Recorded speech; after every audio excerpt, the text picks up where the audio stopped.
വർഷങ്ങളായി ഭരിക്കുന്ന തിരുവനന്തപുരം കോർപ്പറേഷൻ കൈവിട്ടതിന് പിന്നാലെ ഇടതുപക്ഷത്തിൽ നിന്ന് വ്യാപകമായ ഒറ്റപ്പെട്ട ശബ്ദങ്ങളൊക്കെ ഉയർന്നു വരുന്നത് നമ്മൾ കണ്ടുകൊണ്ടിരിക്കുകയാണ്. അതിൽ ആദ്യം ഗായത്രി ബാബുവിന്റെ ഫേസ്ബുക്ക് പോസ്റ്റ് ആയിരുന്നു. ഇപ്പോൾ എല്ലാത്തിനും ആര്യ രാജേന്ദ്രന്റെ ഒരു മറുപടി അത് വാട്സ്ആപ്പ് സ്റ്റാറ്റസ് ആയി വരികയാണ്.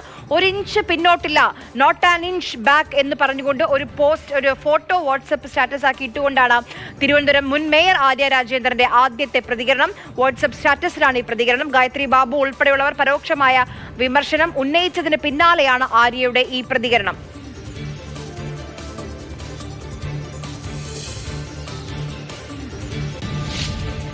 AK സ്റ്റെഫിൻ വിവരങ്ങളുമായി നമുക്കൊപ്പം ചേരുന്നുണ്ട്. സ്റ്റെഫിൻ, ജനകീയത നഷ്ടപ്പെടുത്തി, ജനങ്ങളെ കേട്ടില്ല, അവരിലേക്ക് ഇറങ്ങിച്ചെന്നില്ല, കരിയർ ബിൽഡിങ്ങിനാണ് ശ്രമിച്ചത്, വിമർശനങ്ങൾ ഒട്ടനവധിയാണ്. അതിനൊക്കെ ഈ ഒരു ചിത്രം, ഈ ഒരു വാചകം മതിയാകുമോ മറുപടി?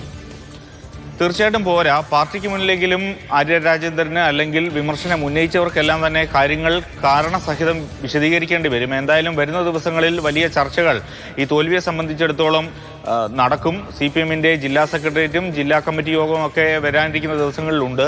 ഒപ്പം തന്നെ നാളെ സംസ്ഥാന സെക്രട്ടേറിയറ്റ് യോഗവും മറ്റന്നാൾ LDF യോഗവും എല്ലാം ചേരുന്നുണ്ട്. അതിലായിരിക്കും ഒരു പൊതു വിശകലനം ഈ വിഷയങ്ങളെപ്പറ്റി എല്ലാം ഉണ്ടാകുന്നത്.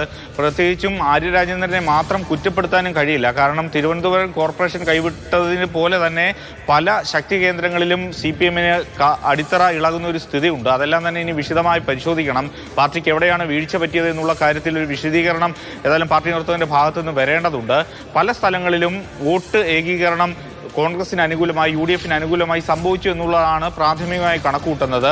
ഒപ്പം തന്നെ ഭരണവിരുദ്ധ വികാരം ഉണ്ടായി, അയ്യപ്പ സംഘം ഉൾപ്പെടെയുള്ള കാര്യങ്ങൾ ഗുണം ചെയ്തില്ല എന്നുള്ളതൊക്കെയാണ് പാർട്ടി വിലയിരുത്തുന്നത്. ഇനി ഏതായാലും കൂടുതൽ കാര്യങ്ങൾ, വിശദീകരണങ്ങളെല്ലാം പാർട്ടി നേതൃത്വത്തിന്റെ ഭാഗത്തുനിന്ന് വരേണ്ടതുണ്ട്. ഏതായാലും നോട്ട് ആൻ ഇഞ്ച് ബാക്ക് എന്ന് പറഞ്ഞു മാത്രം ആര്യയ്ക്ക് ഈ കാര്യത്തിൽ നിന്ന് മാറി നിൽക്കാൻ കഴിയില്ല എന്നുള്ളതാണ്.